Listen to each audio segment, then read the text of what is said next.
கட்டப்படு என்றும் அஸ்திவாரப்படு என்று சொல்லுகிறவர் நானே. நீ குடியேறுவாய், வேரூன்றுவாய், பூத்து கனிகள் தருவாய். குடியேறுவாய், வேரூன்றுவாய், பூத்து கனிகள் தருவாய். கட்டப்படு என்றும் அஸ்திவாரப்படு என்று சொல்லுகிறவர் நானே. நீ குடியேறுவாய், வேரூன்றுவாய், பூத்து கனிகள் தருவாய். குடியேறுவாய், வேரூன்றுவாய், பூத்து கனிகள் தருவாய்.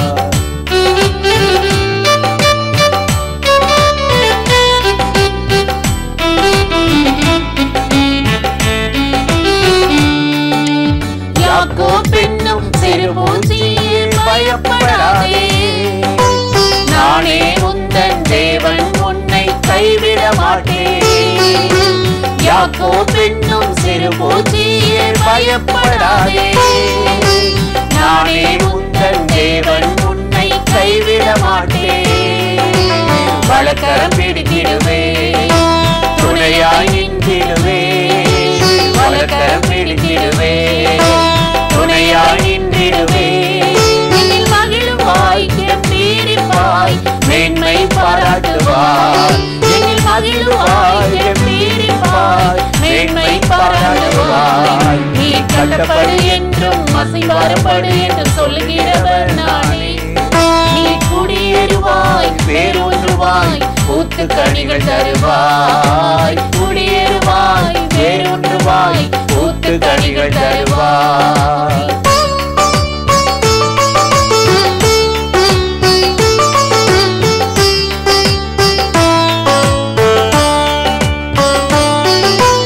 இஸ்ரவேல் என்னும் கன்னிகையே, உன்னை மறுபடி கட்டுவேன். ஆடி பாடி களிப்போடு நீ புறப்படுவாய். இஸ்ரவேல் என்னும் கன்னிகையே, உன்னை மறுபடி கட்டுவேன். ஆடி பாடி களிப்போடு நீ புறப்படுவாய். குறுகி போவதில்லை, சிறுமைப்படுவதில்லை. நீ குறுகி போவதில்லை, சிறுமைப்படுவதில்லை. உன்னை கட்டுவேன், நாட்டுவேன், மகிமைப்படுத்திடுவேன். உன்னை கட்டுவேன், நாட்டுவேன், மகிமைப்படுத்திடுவேன். நீ கட்டப்படு என்றும் அஸ்திவாரப்படு என்று சொல்லுகிறவர் நானே. நீ குடியேறுவாய், வேரூன்றுவாய், பூத்து கனிகள் தருவாய். குடியேறுவாய், வேரூன்றுவாய், பூத்து கனிகள் தருவாய்.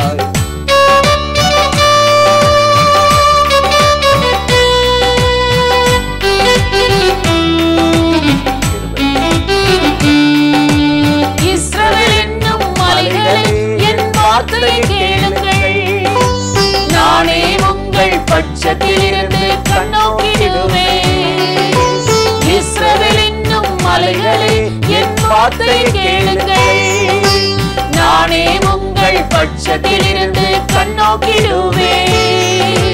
புது உள்ளம் தந்திடுவேன், புது ஆவி ஊற்றிடுவேன்.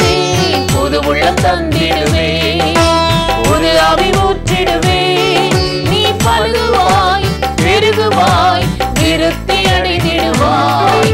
நீ பழுகுவாய், பெருகுவாய், விருத்தி அடைந்திடுவாய். நீ கட்டப்படு என்றும் அஸ்திவாரப்படு என்றும் சொல்லுகிறவர் நானே. நீ குடியேறுவாய், வேரூன்றுவாய், பூத்து கனிகள் தருவாய். குடியேறுவாய், வேரூன்றுவாய், பூத்து கனிகள் தருவாய். பிரியமானவர்களே, ஆண்டவராகிய இயேசுவின் நாமத்தினாலே இந்த காலை நேரத்தில் இயேசுவை தினம் பார்ப்போம் என்ற இந்த நிகழ்ச்சியின் மூலமாக உங்களை சந்திப்பதில் மிகுந்த மகிழ்ச்சி அடைகிறேன். கர்த்தர் எவ்வளவு நல்லவர்ல, கிருபையும் இரக்கமும் நிறைந்தவர். இந்த நாளிலும் கட்டாயம் உங்களை ஆசீர்வதித்து எல்லா தீங்குக்கும் விலைக்கு காப்பார். இன்றைக்கு ஒரு வேத வசனத்தை உங்களோடு நான் பகிர்ந்து கொண்டு ஜெபிப்பது நல்லது என்று உணர்ந்தேன். மத்தேயு 4:17 நாம் பார்க்கும் பொழுது இயேசு கிறிஸ்து முதல் பிரசங்கம், முதலாவது ஜனங்களுக்கு சொன்ன வார்த்தை, மனம் திரும்பி இந்த நற்செய்தியை நம்புங்கள் அப்படின்னார். எவ்வளோ ஒரு அருமையான வாழ்க்கையில் மனம் திரும்பி இந்த சுவிசேஷம், இந்த வேதத்தை நம்புங்க.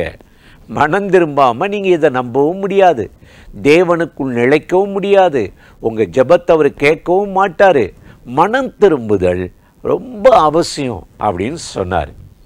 ஏனென்றால் இன்றைக்கு நீங்களும் நானும் வாழ்கிற உலகம் பொல்லாத உலகம், தீமைக்குள் கிடக்கிறது.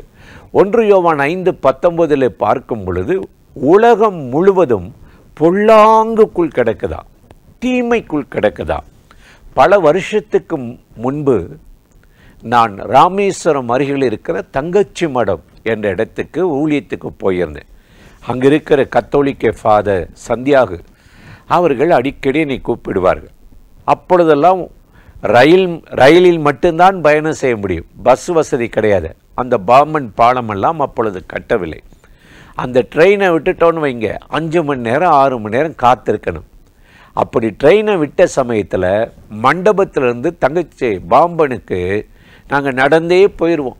அந்த தண்டவாளத்திலே பக்கத்தில் நடந்து போயிடுவோம்.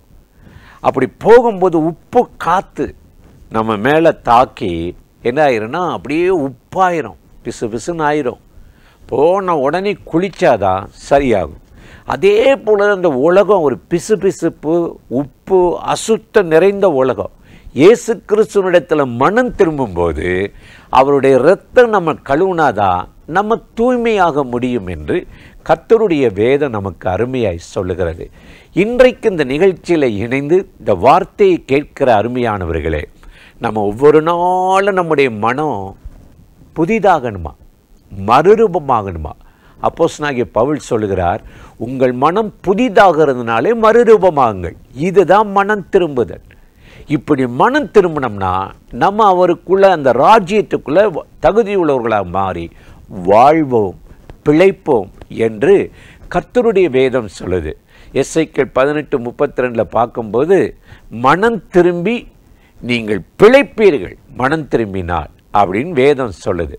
இன்றைக்கு நம்ம மனம் திரும்பினா அவருக்குள்ள நம்ம ஆத்துமா பிழைக்கிறது, வாழ்கிறது, ஒரு ஜீவன் வருகிறது. அதற்குத்தான் இயேசு கிறிஸ்து மனம் திரும்புங்கள் அப்படின்னு சொன்னார். ஒன்று நம்ம வாழ, ரெண்டாவது என்ன நடக்குதுன்னா, மனம் திரும்புகிற ஒரு பாவியின் நிமித்தம் பரலோகத்தில் மிகுந்த சந்தோஷம் உண்டாகுது. ஒரு மனுஷன் தேவனுடைய எதிர்பார்க்கிற விரும்புகிற வாழ்க்கைக்கு தன்னை அர்ப்பணித்து மனம் திரும்பும்போது பரலோகத்தில் மிகுந்த சந்தோஷமா. உடனே தேவன் அவனை பூமியில் பாதுகாக்க தூதர்களை அனுப்புகிறார். அவன் கையிட்டிச்சிற வேலைகளை ஆசீர்வதிக்கிறார், தொழிலில் ஒரு விருத்தியை தருகிறார். ஏனென்றால் மனம் திரும்புகிறவன் பரலோக ராஜ்யத்துக்கு தகுதி உள்ளவன். அவன் நிமித்தம் அங்கே ரொம்ப சந்தோஷம் உண்டாகுது. இல்லாட்டினா நான் மனம் திரும்ப மாட்டேன், ஏன் இஷ்டம். இன்றைக்கி யாரையும் கண்டனம் பண்ண முடியல. நான் என் பணம், என் குடும்பம், என் வாழ்க்கை, நீ யாருன்றாங்க. அப்படிப்பட்ட ஒரு பொல்லாத உலகத்தில் இப்போ நீங்கள் இருக்கிறதா அப்படியே இருங்களே, யாரும் நம்மளை வேணான்னு சொல்கிறா. கர்த்தருடைய வசனம் சொல்லுகிறது. லூக்கா 13ஆம் அதிகாரத்தில் நாம் 5வது வசனத்தில் வாசிக்கும்போது, நீங்கள் மனம் திரும்பாவிட்டால் கெட்டு போவீர்கள். சீலோவாமில் கோபுரம் விழுந்து 18 பேர் அழிஞ்சு போயிட்டாங்க. இப்போ எல்லாரும் சொன்னாங்க தேவ கோபத்தினால தான் கோபுரம் இடிஞ்சு விழுந்துச்சுன்னு. ஆனால் இயேசு சொல்கிறார், மனம் திரும்பாமல் போனால் நீங்களும் அழிவீர்கள், கெட்டுப்போவீர்கள் என்று சொல்கிறார். வேதத்தில் நம்ம பார்க்கும் பொழுது வெளிப்படுத்தல் 2:20-21 அவள் மனம் திரும்பும்படி, பொல்லாத வாழ்க்கையை விடும்படி, வேசித்தனத்தை விடும்படி அவளுக்கு தவணை கொடுத்தேன்.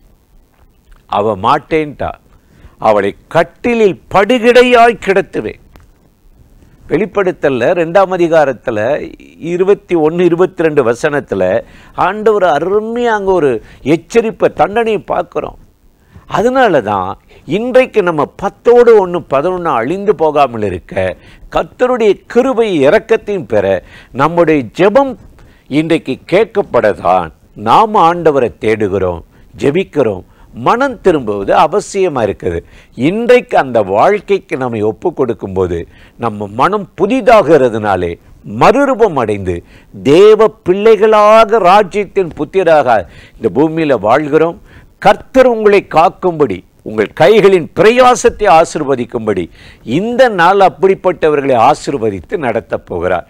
அந்த தேவாதி தேவனை நோக்கி நாம் இப்பொழுது ஜெபிப்போமா?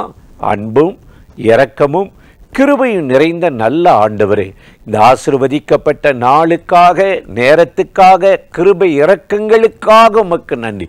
இப்பொழுது யாரெல்லாம் இந்த நிகழ்ச்சியில் இணைந்து இந்த வார்த்தைகளை கேட்கிறார்களோ அத்தனை பேர் மேலும் கர்த்தருடைய மகிமையும் வல்லமையும் கிருபை இறங்கட்டும். தேவ பிரசன்ன இறங்கி மூடட்டும். எல்லா வேதனைக்கும், போராட்டத்துக்கும், தீங்குக்கு விலை காத்துக்கொள்ளும். இந்த நாளிலே உமக்குள் அவர்கள் வாழ்ந்திருக்கும்படி ஒரு புதிய அத்தியாயம் தொடங்கட்டும். உம்முடைய கரம் இந்த நாளில் நடத்துவதாக இயேசுவின் நாமத்தில் வேண்டிக் கொள்ளுகிறோம் நல்ல பிதாவே. ஆமேன், ஆமேன்.